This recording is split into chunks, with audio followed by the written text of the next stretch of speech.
É possível você consertar um problema que você não vê? É possível? Não.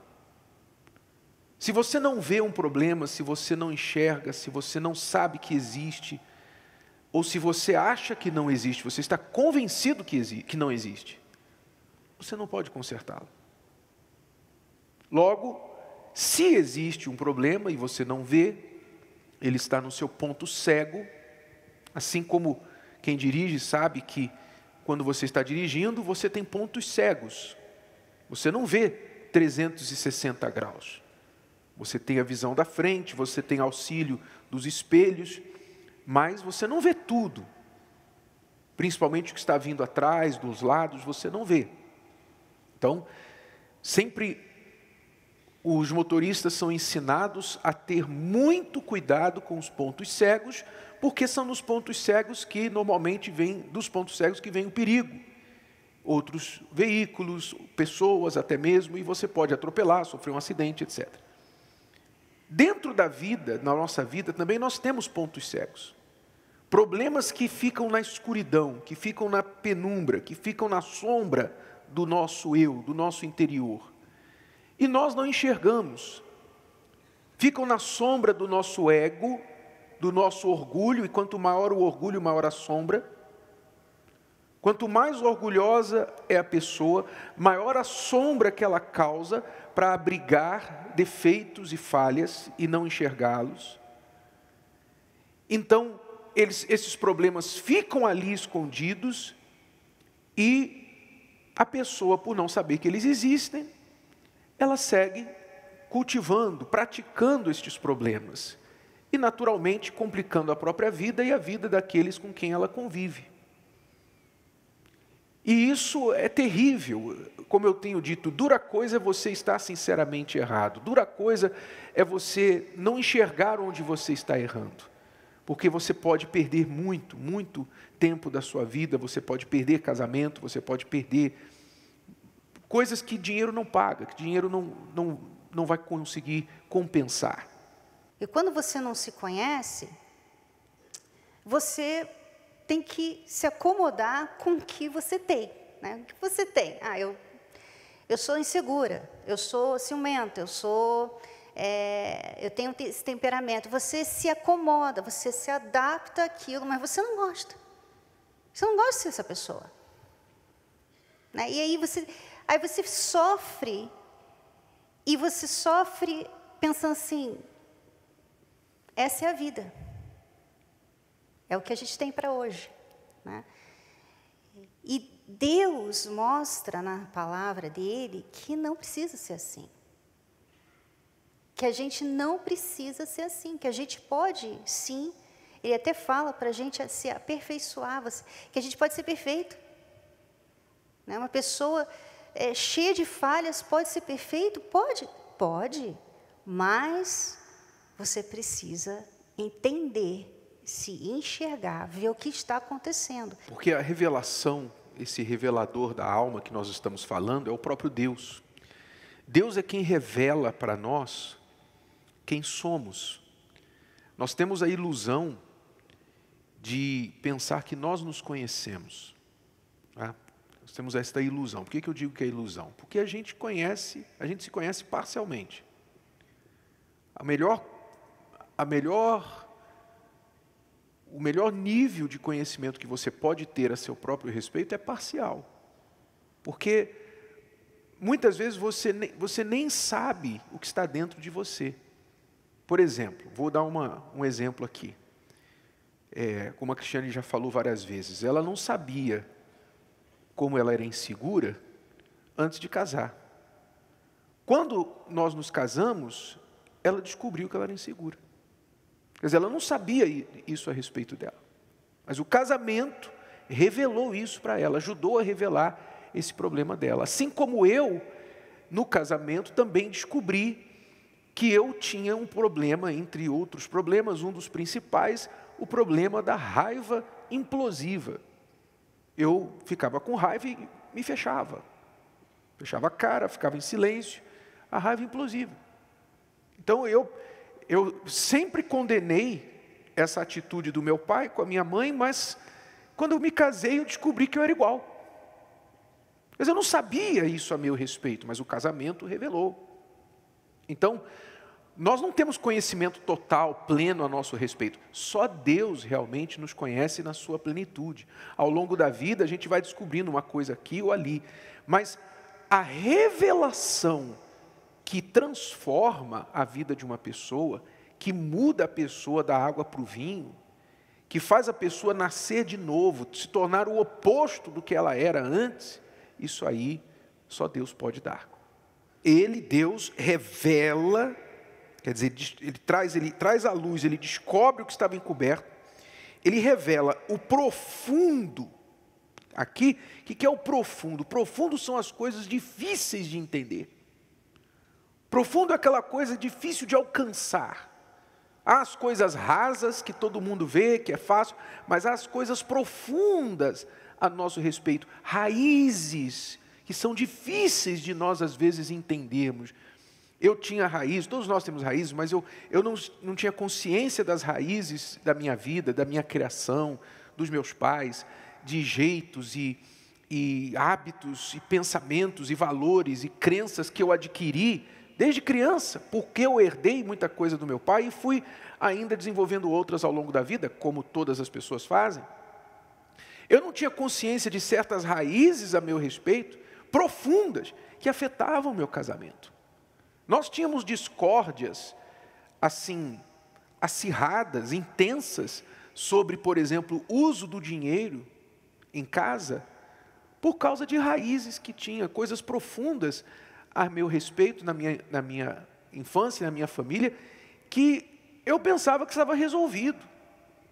Eu pensava, não, aquilo foi uma fase que passou da minha vida, a minha família passou muitas necessidades, muitos problemas financeiros, meus pais tiveram muitos problemas financeiros, e depois que eu me casei, pensei, não, isso aí é parte do meu passado, da minha história, mas eu não sabia que aquilo estava ainda guiando as minhas decisões com respeito ao dinheiro. E sem saber porquê, não tendo entendimento dessas profundidades, profundezas da nossa alma, então eu simplesmente ia agindo conforme o programa que estava instalado em mim. Então nós tínhamos problemas. Então Deus revela o profundo, há coisas profundas dentro de você que fazem você agir, fazem você fazer as coisas que você faz, e você muitas vezes não entende por quê. Você não entende por quê, por exemplo, você homem que está aqui e que a sua mulher te rejeita, a sua mulher praticamente te enxota de casa, te maltrata de todas as formas, deixa bem claro que não te respeita, te humilha, mas você fica lá atrás dela, como um cachorrinho molhado na chuva, com o rabinho entre as pernas e pedindo, por favor, me aceita, por favor, me ama, por favor, não me deixa, por favor, não faça isso. Você não entende por que você faz isso. Todo mundo que olha de fora, pensa assim, coitado, olha só, não se respeita, não se valoriza, etc.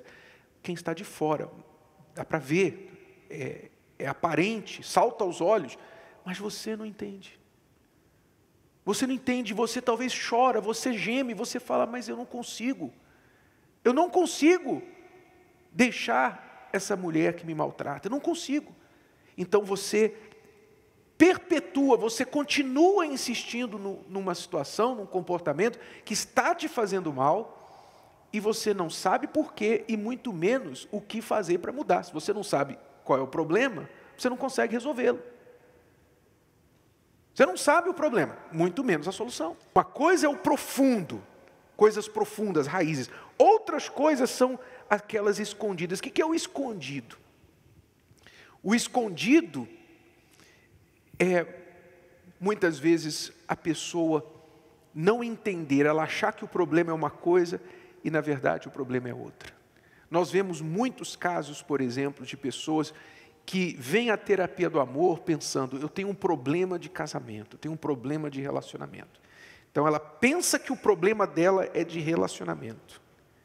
Quando nós sentamos e conversamos com a pessoa, nós entendemos que o problema dela é espiritual. O problema dela não é de relacionamento. O problema dela é que tem um espírito dentro dela. Ela tem um problema espiritual, escondido, agindo na vida dela. E muitas vezes também já vem de pai, já vem de mãe, de avós, um problema hereditário, um problema espiritual que move a pessoa por trás, conduz a pessoa, os seus comportamentos, e ela não consegue impedir de agir, impedir a si mesma de agir do jeito que ela age. O espírito conduz a vida dela. É um problema espiritual e ela não vê isso. E o mal está escondido ali dentro. E ela vai, faz terapia, ela faz, não terapia do amor, faz também terapia do amor, mas faz terapia com psicólogo, lê livro e faz outras coisas pensando que o problema é aquele. E ela coloca a força no lugar errado, quando o problema é espiritual. Quando Jesus libertava as pessoas que tinham demônio dentro delas, Ele não fazia isso em secreto. Ele não fazia isso no privado, no particular. Ele fazia no aberto. Ele fazia em público. Todos os demônios que Jesus expulsou foi em público. Por quê? Está escrito que ele veio para expor publicamente as obras do diabo, as obras do mal. As pessoas têm que saber que existe um mal, que é uma guerra espiritual no mundo. E uma das batalhas desta guerra espiritual é a batalha pelo seu casamento, pela sua vida amorosa. O mal não quer que você tenha família. Deus é família, Pai, Filho, Espírito Santo. O diabo não tem família. O diabo não quer que você tenha família. O diabo se beneficia muito de trabalhar às escondidas. O maior alvo do diabo para ter sucesso é igual ao ladrão. O ladrão quer trabalhar como? Ele quer trabalhar nas escuras, ele quer trabalhar oculto, ele não quer ser visto. Ele não quer ser visto. Quanto menos ele for visto, melhor. Então o diabo não quer que as pessoas pensem nem que ele existe. Elas não querem, ele não quer ele não quer que as pessoas pensem que ele existe, que ele está agindo, que ele está fazendo, que ele está por trás de alguma coisa. Ele não quer isso, ele quer que a pessoa ache que tudo é normal. Conhece o que está em trevas, quer dizer, ele sabe o que está na escuridão. E com ele mora a luz, ele revela isso.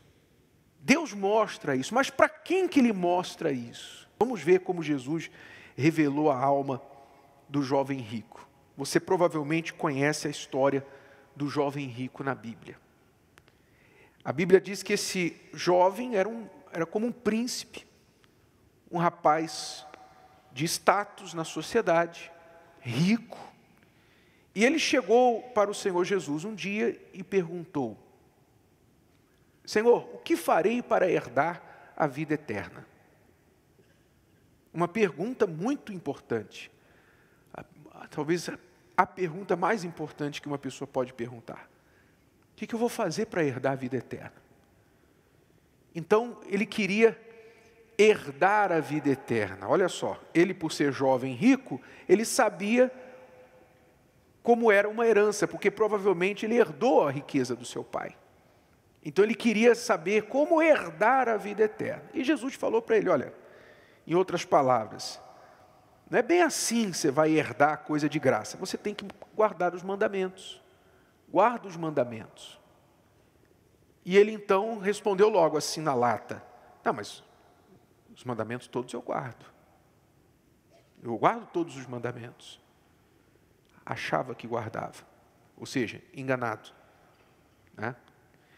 Então Jesus foi mais pontual, mais clínico. E foi na ferida. E falou para ele assim: bom, mas te falta só uma coisa. Pega tudo que você tem, vende, dá aos pobres, depois vem e me segue. De repente, aquele jovem, a alma daquele jovem foi despida. De repente, a sua alma foi revelada.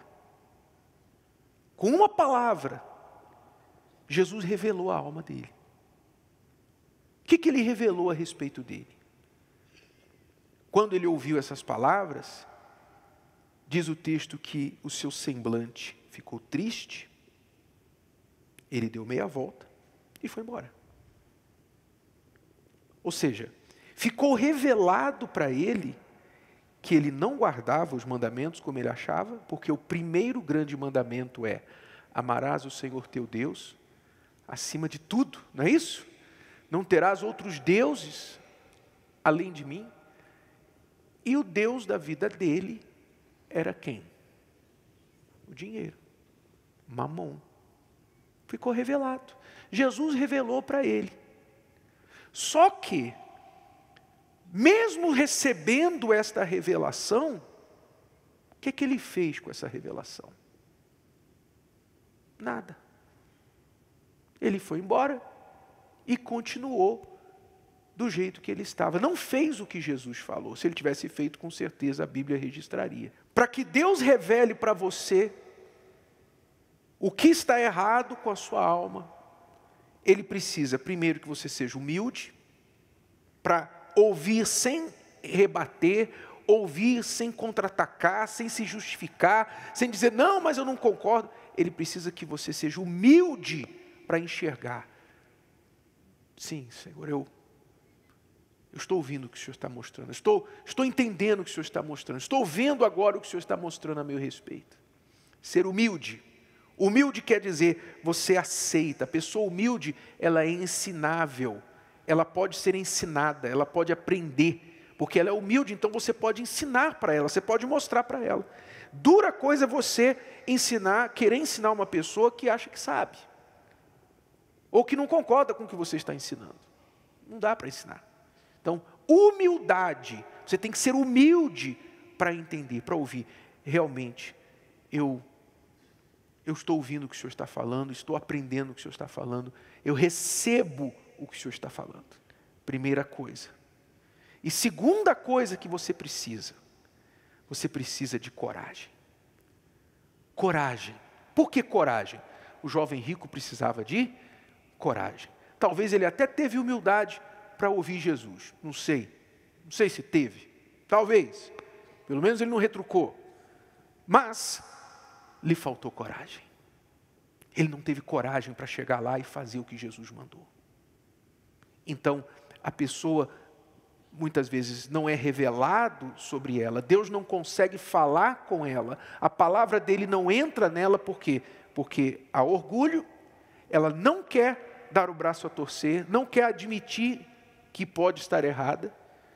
E se admitir, ela não tem coragem de confrontar e de fazer o que tem que ser feito para arrancar aquele problema da vida dela.